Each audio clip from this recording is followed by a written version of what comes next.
It was never that I wanted to be an HR person. 13 to 14 years on direct sales, and I was selling DHL, I was selling SIM cards for Airtel, and I had a huge team with me. I don't think so. We should be investing too much on people over there. We should be looking at how we develop the market, how we do the branding there, and then we slowly start putting in the right people after understanding the market there. Feel that if you're not connected with the roots, you may not be a successful HR person. That's what I always feel. I have never seen that business doesn't understand HR. I would say, a very wrong statement. One, by saying that, you're detaching yourself. How do you see, is the L&D still the traditional way that you just have a training calendar and say, come to the training and attendance and feedback? Or you see there is a change coming up in the way L&D functions nowadays? It was incredible for me as well. Right. And the participation was so amazing. And the way everybody reads a line differently.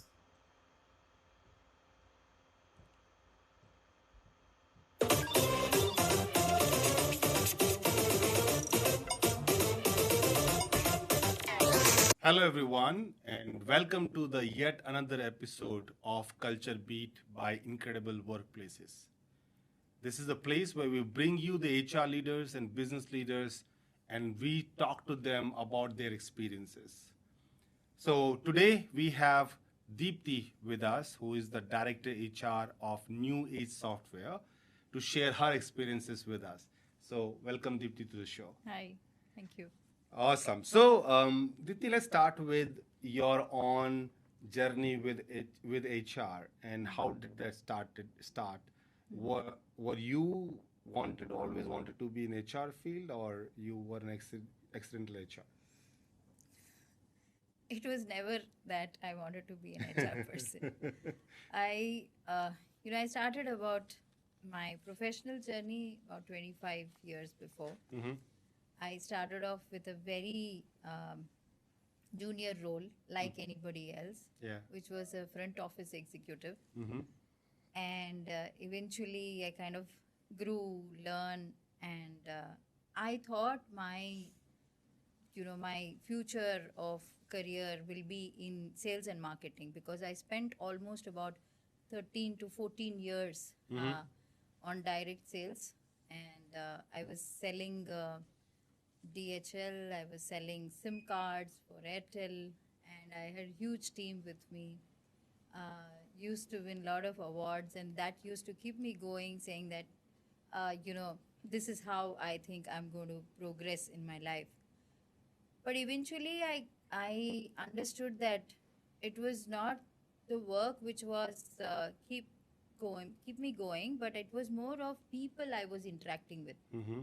Whether you call it my sales team, which was once a size of about 25 people, and or people who I was dealing with and trying to bring in business for the organization. So I was trying to understand myself more deeper and fine-tune myself and see what's the purpose, right? And I found that I think people is something which keeps me going. So if I'm dealing with more of people, I might do well, I might learn more. After the sales, I had a small, health concern, and so I was not allowed to travel and couldn't stay at home. So I started off something on my own, which was very out of my process or system. I started up a school. Wow. I started a school with about 5 to 6 students, because obviously people won't trust me. Who are you? I was not qualified. So I started, and as I was, running, I started off the process of understanding children. It grew.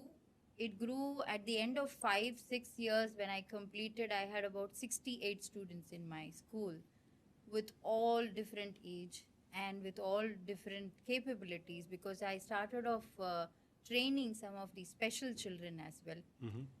Till date, I'm in touch with them. Nice. And so, there is where I learned that I think it's more of different kind of people, category of people, age group. So that's where I moved back again to my corporate. I handed over to somebody who was very trustworthy because it was those 68 children. I really wanted to shape up their lives, and that's how it was.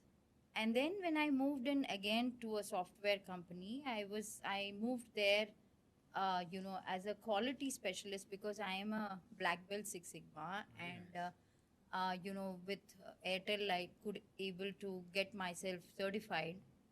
I did a very big project for our company, and we were able to, bring in our customer complaints down. So I saw myself that I'm also an analytical person, trying to understand numbers, trying to understand people.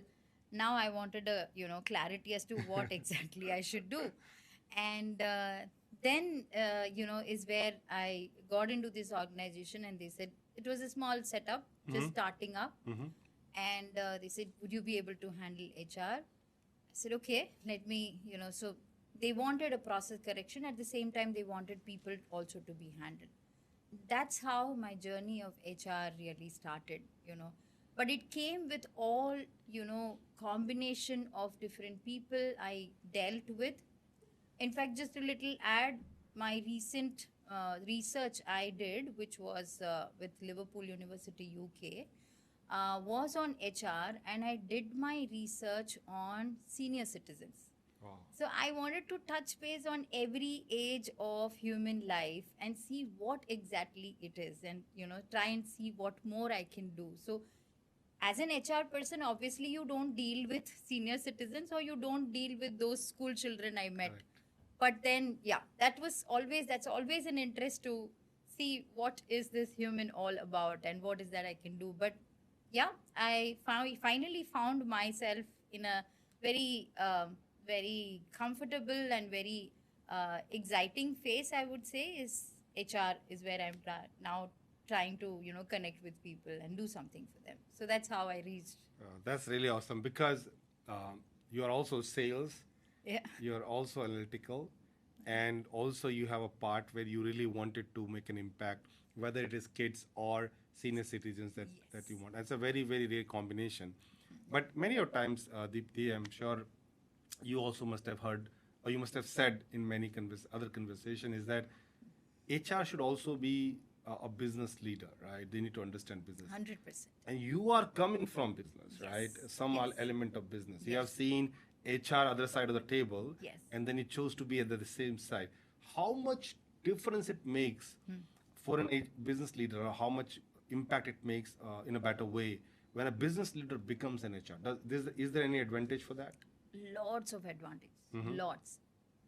Like I've seen people who have been, they've completed their MBA HR and they've been throughout HR. Their way of thinking versus people who come from business background, you're relating to the business so very closely. Your roadmap could also be, very closely related to what business really wants. And that's where you have a very, clear alignment with with the business leaders versus the HR team. For example, if someone has to talk to an HR person that what are your profit margins? How much are we comfortable talking about it? Yeah, very less. Yeah, very less. Do we know that where the business comes, or do we know which are the markets are we, really targeting? What is that we should do? So when I sometimes sit and connect with my CEO, I completely understand what exactly they're talking about, and based on that, how should I look at? Should I look at appointing a sales director for a new market, or should I get a channel partner? Right, that's something which we, as as HR business partners, we should be very mindful about.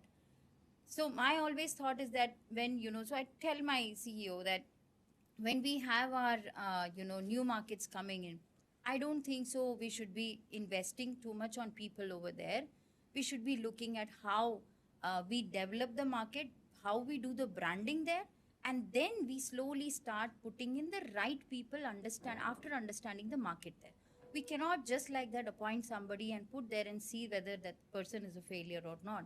So that's where my background with me coming from business, and I exactly know when a salesperson tells me that I'm not getting business or I have these challenges, I exactly know what he means, what it is. So sometimes I get very curious, and I go travel along with my sales team for a day to exactly see how the sales is happening, what kind of challenges customers are giving them, what kind of support our team needs to give. Like, so many times I see that a salesperson is in front of the customer, and he needs some support. Now, if he calls the team, is my team, is the person who's answering the call, is capable or not? Does he have that knowledge or not? Should I then bring in L&D into the role or not? So lot of things happen. So I always, feel that if you're not connected with the roots, you may not be a successful HR person. That's what I always feel. No, I could echo what you're just Yeah. saying, because as myself from HR became a business leader, CEO of the organization.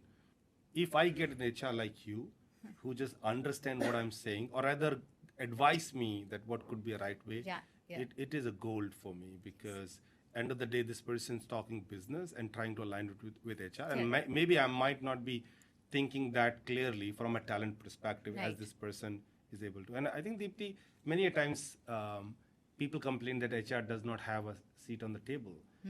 Maybe the point what you're saying is that it's just not that something you can ask for. You have to earn Absolutely. it, Absolutely. right? Yeah. You have to make You the- bring a seat for yourself. correct. Right? You make a seat for yourself, but the seat is going to remain there in the conference rooms unless you add value to it.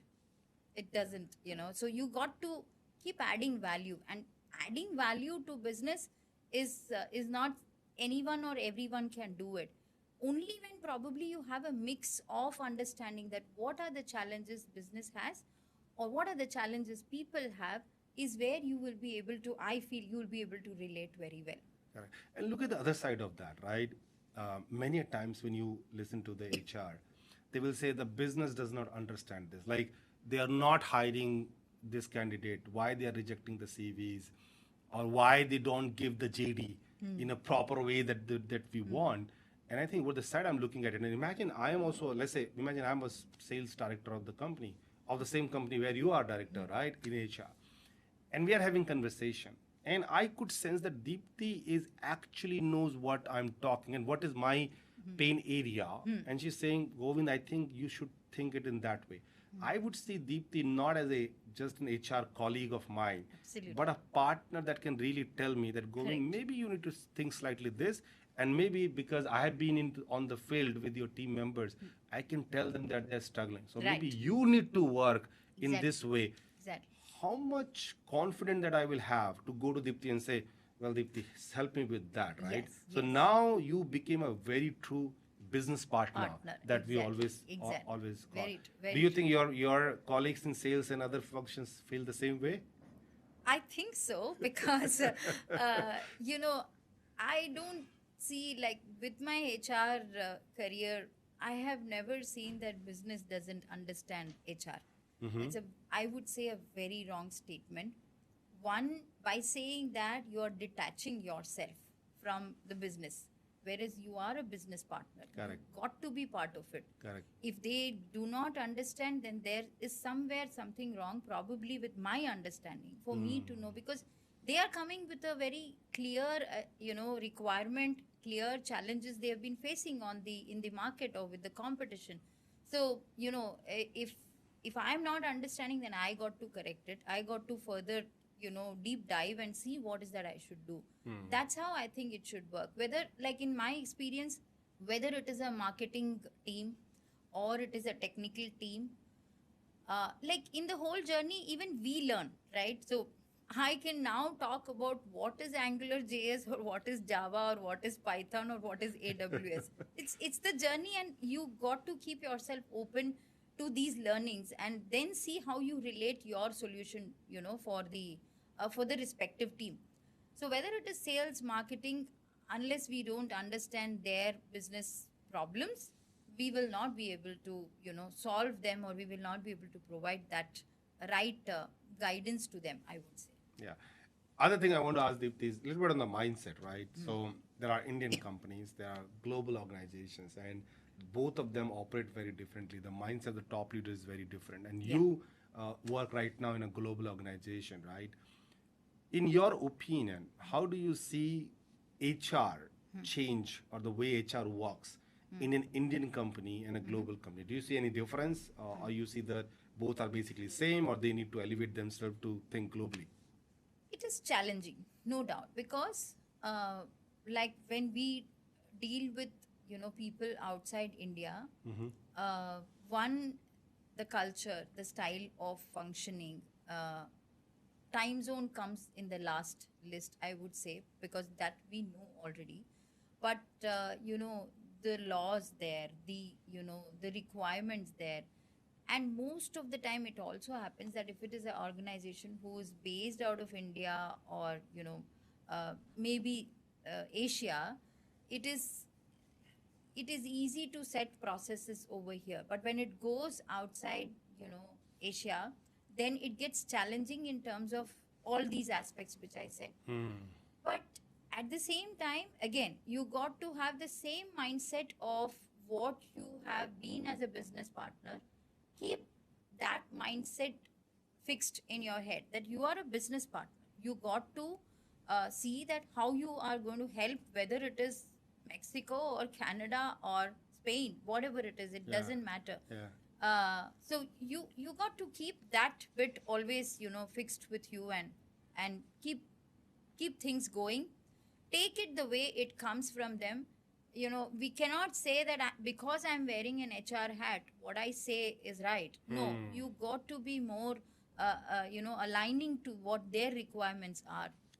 There has been cases where sometimes my team from, say, US or Canada, they give us the candidate, and then we work on them, and we see that whether this will be a fit or not. Normally it happens that I will search for the organization, right? So we got to be very open and easy with what the requirements are, and we have to keep in mind that these are the geographies which we are going to start afresh. So we got to be very accommodative as far as those geographies are concerned. We cannot be setting up our policies and going by, no, Correct. just do it this way. So that we should be mindful about, and otherwise I don't see difficult for us to handle such. And one thing I would say is that when I was in the last organization, in the beginning of my career in the last organization, I was leading India, right? And suddenly one day I have been asked to lead Europe HR as well. Of course, I was more scared on the part that I need to learn a lot of labor laws at that point, the policies. You should know that much better, because if you have to lead a team. Correct. You should know about those Correct. laws, right? Absolutely. Either you learn it yourself, or you learn from your team members there. But at the end of the day, you are the one who's supposed to take decisions, or take their request to the next level and say why you should do and why you shouldn't do that. Yes. But gradually I realized, Deepti, that was the easiest part. The toughest part was, because our organization was already global, before I started taking handover and leading the team, I went through a cultural sensitivity program. And that program was more about, to be specific, I was leading Romania and Czech Republic in that particular place. Was more about when you are dealing with your Romanian colleagues, or when you're dealing with your Czech Republic colleagues, Right. what is their culture, right? Yeah. And one thing that stood out to me was that because I'm from India and I'm always having Indian reporting to me, Correct. the learning was that in India, that the subordinates not necessarily push very hard to their managers. Right. Right? They will, nowadays, Gen Zs ask questions, that's a separate issue. But normally people say, okay, they will say something, and whatever the manager says is what they would like to do. Wherein in Europe, you expect them to push back Right. to you. And then the way is that you should come with logic and why you're doing. Of course, the end end decision that you have to make, they will adapt it. But they would like to be heard. Correct. They would like to make sure that their concerns are placed. Correct. And then you take a decision. Correct. And you Agree. can't be like, whatever I said is said. No. Yeah. Well, you can say that I've heard you. Yeah.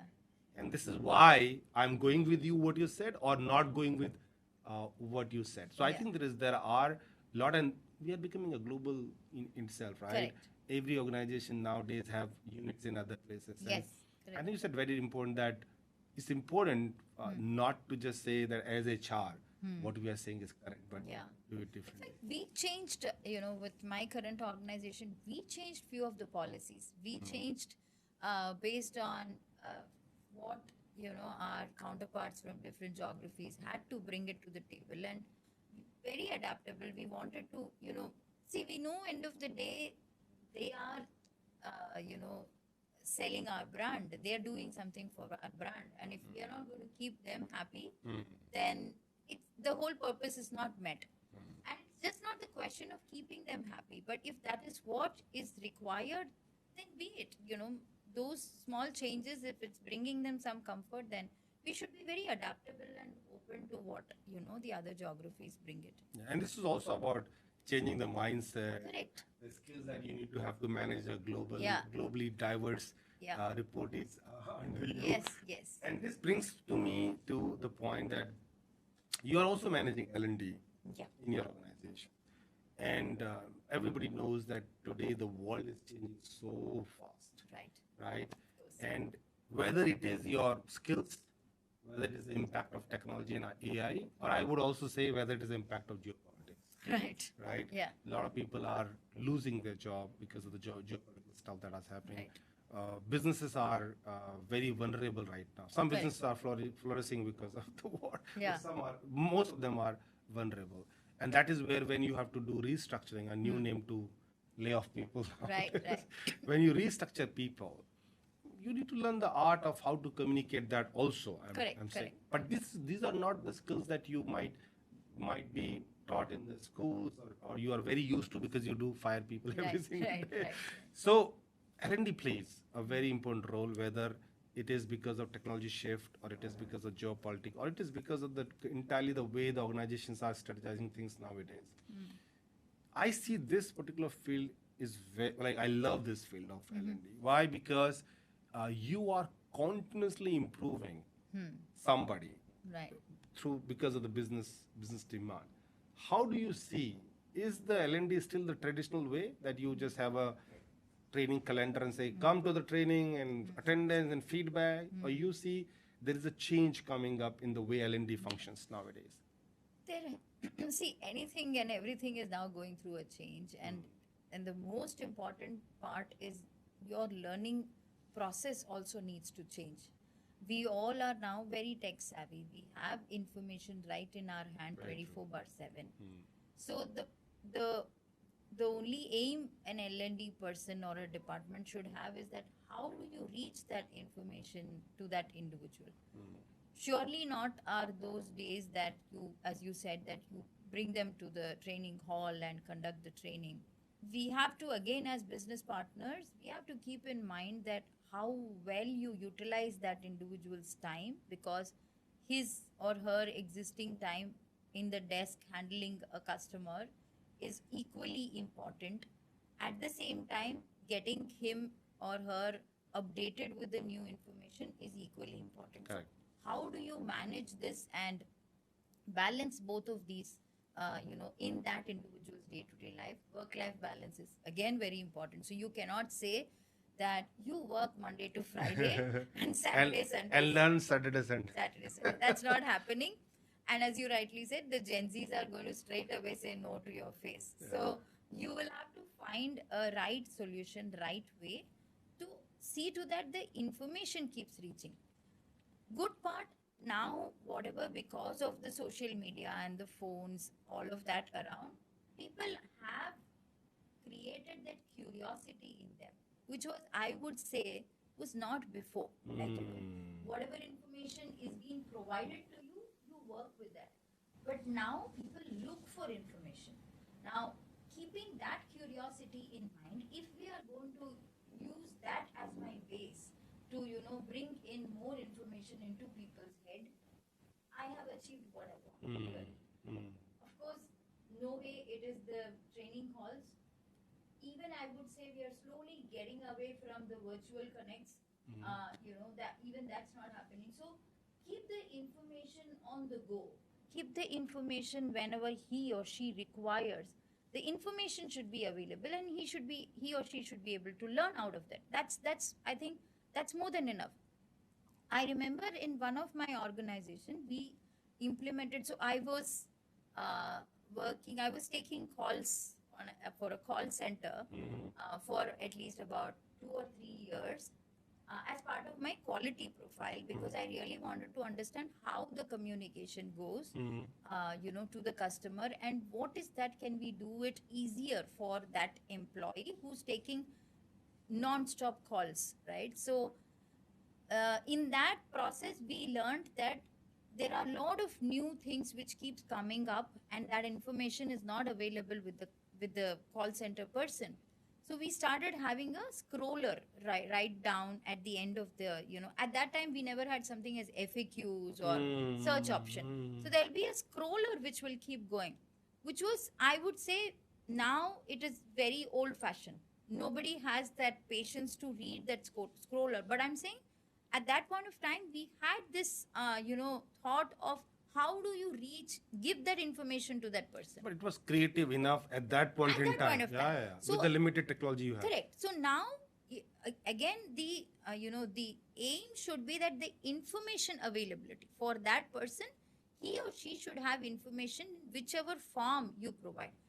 Probably, if he wants more detailing, then yes, have some video clips which he can listen or on the go or watch.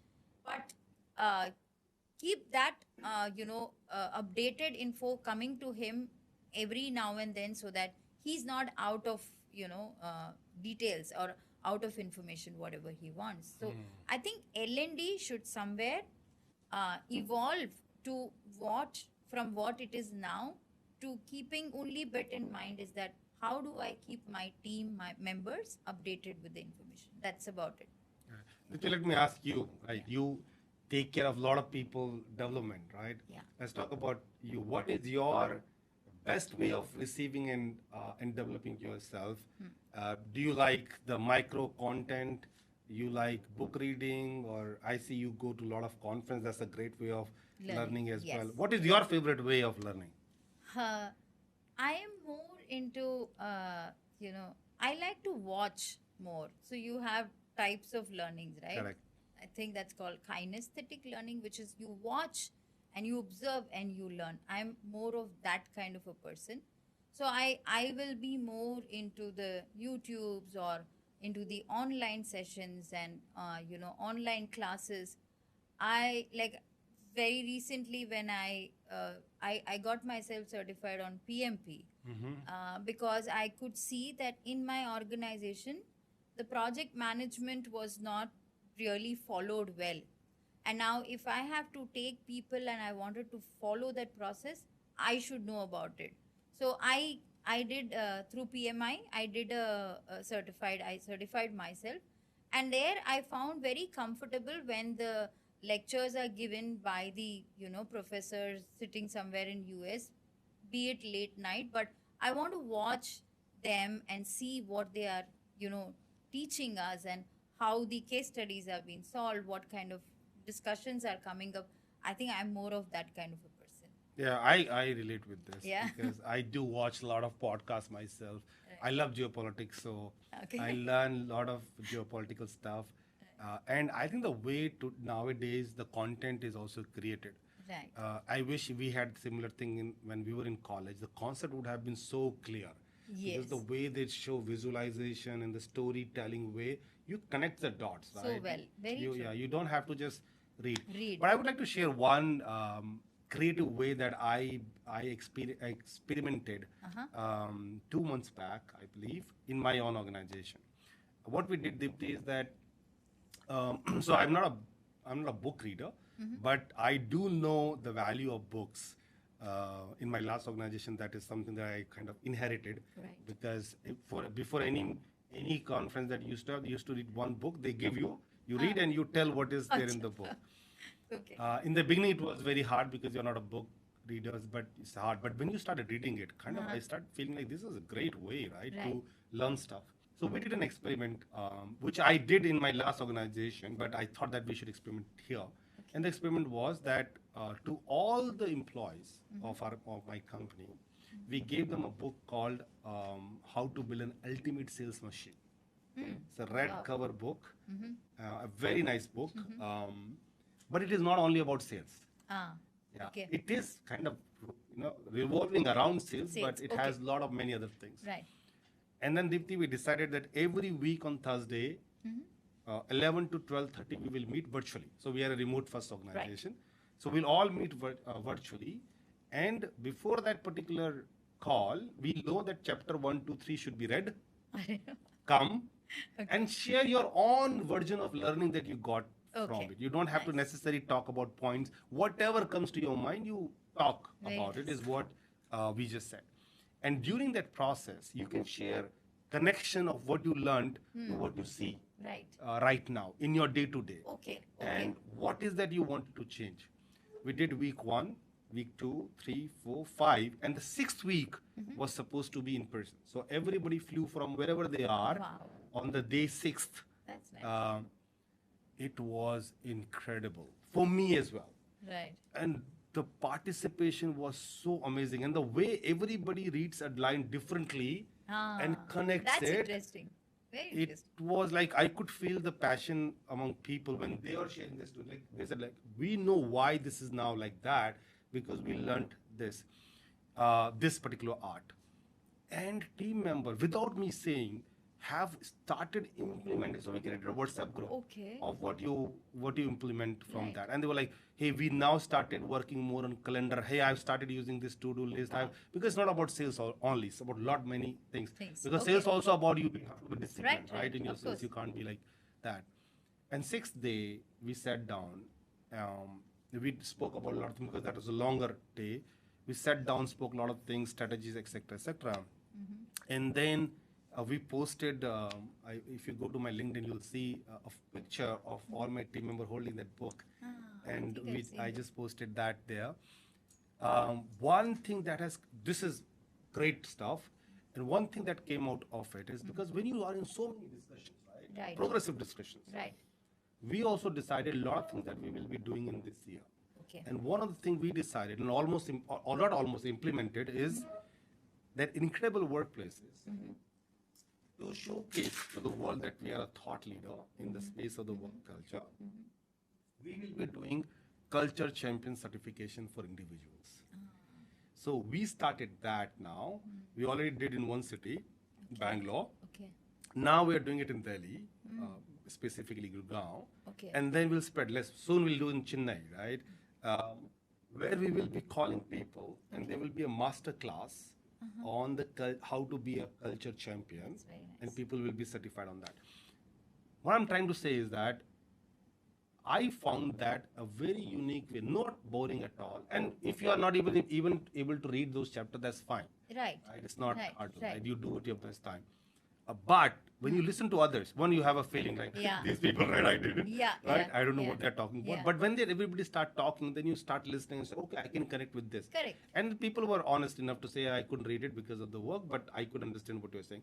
So great creative ways, and I think we need to figure out many more like this Yeah. to make sure that we are inculcating the habit of developing themselves to the next Yes, level. yes, very true. And very, very innovative, very nice. And as you rightly said, somebody who was not being able to read or who probably doesn't have great interest in reading, when you're listening to somebody, again, my favorite word, build curiosity into somebody's head, right? Correct. You bring that into that person that no, next time I should read now. Like, I don't want to hear what they're saying. So at least even out of 10, if you're able to change the mindset of 3 of them, what's wrong in it, right? So that's something which is Yeah, very I'll tell nice. you one very small story there as well. That after I took the head of the HR for Europe and Asia, I was telling you about the cultural sensitivity program. Right.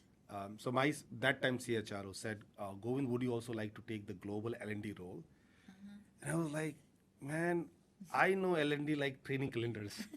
I don't know L&D like L&D, right? L&D is a big piece. You need to just have strategize thing and all that stuff. Yes, of course. And she said, well, I think you can do it. You take your time, 2 days, and come back and tell me whether you want that role or not. And it will be a combination of what you do plus this one. Right. No salary increase for that. So I spoke with some of the mentors, right? With my HR community, I always got good mentors. And I always say that this community gives you good mentors, right? Right.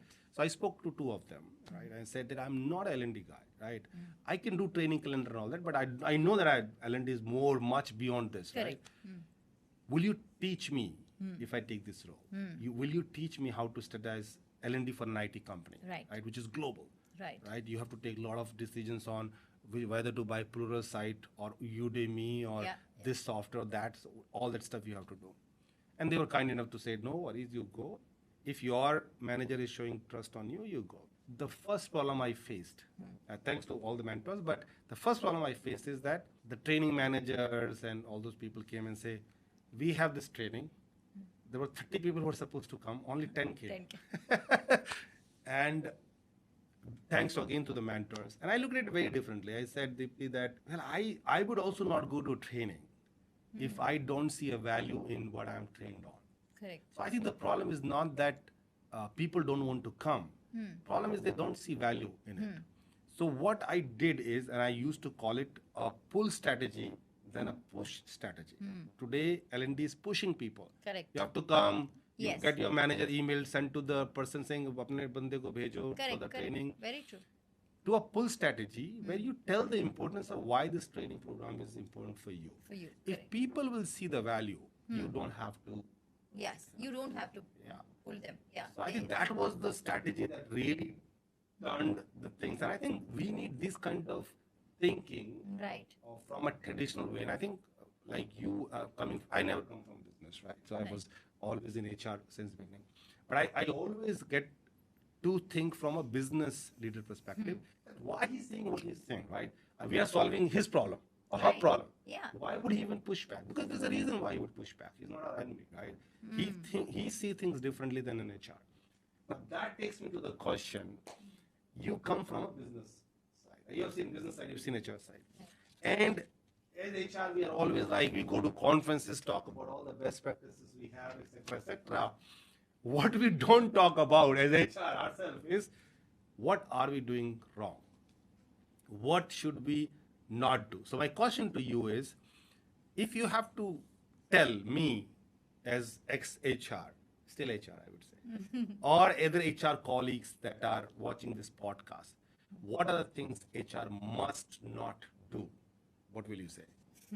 Hope I'm not putting in the bets. No, I think it gets, for me, it's probably a little easy to answer this question, frankly, Govind, because as you rightly said, since you've been from in the other side of, the table, and you exactly know what the team does here as HR, some of them are really not required, and some of them, and especially now with the change coming in, so many changes coming in, if you're going to stick to your same old processes, surely AI will completely take over HR, right? If you're not changing.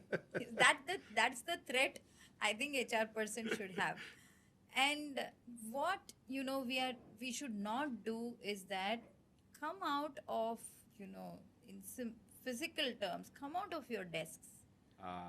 Be with the people where actually the business is happening, where actually the customers, what is one thing an organization would look at? They look at top line, bottom line. Correct.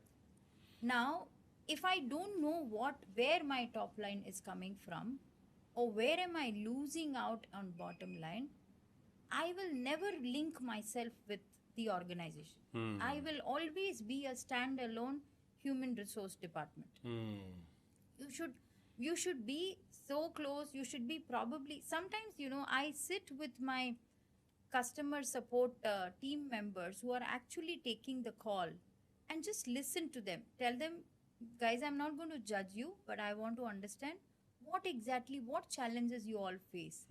Where is the problem? What is that I, as an HR person, as a resource person, I should do? What kind of resources should I give? I see sometimes their systems just hang and the customer is upset the other side. Then I go back to the IT infra team. Now that's a resource. Correct. Resource, if that or my connectivity is wrong, bad, it is slow. Now these are the ways I think as an HR person you step out of your I'm not saying we are in comfort zone. We have our own stress, our own challenges, no doubt. Correct. But convert that stress or challenges to a meaningful challenge. Have a challenge which will straight away add value to the organization. Getting a right person into the organization shapes the organization, right? That's a job of HR. But do we have a complete control over it? No. End of the day, a hiring manager decides that. So once I bring in that person, what is that person is expected, or can I help him to over and above achieve what he is actually capable of? That's where HR would play a role. I don't think so it is, those Excel sheets, those HRMS. Yes, all that is fine. It's only for running your as-is process. Yeah. For you to have that going, fine. But I think if we put all our processes in place, and as rightly yesterday we were all discussing that what is transactional, what is strategic. Correct. These two, differentiating factors, if we are able to very clearly identify, move those processes, and then believe me, we have ample time to do lot of other things, maybe to walk out along with the salesperson or sit next to the customer service person and listen to them what they are facing, or even watch what a marketing guy does. How does he do a research? Go and attend some events, see what happens really. If you are not grounded, I will say that we might lose our space sometime, somewhere or the other. But yeah, these are the things I think we should stop doing, and we should use our time effectively and add ourselves more as part of the business, is what I feel. Incredible. And I think you said it so apt. What I love about it is that not HR, that's somebody who's sitting at the table, but just going outside talking to people, and you become a true business partner, not just because of a title, but you become a true business partner to the business. Yes. Thank you, Deepti, for spending your time with us and sharing your journey, your experience, and what you think about HR, both from a business and HR perspective. Really appreciate that. Thank you. Thank you so much to you too, Govind. It was incredible to be with you guys. So thank you, and looking forward. Awesome. So, ladies and gentlemen, this is Deepti with us, the Director HR of New Age Software, sharing her journey and giving us some tips. Stay tuned for more.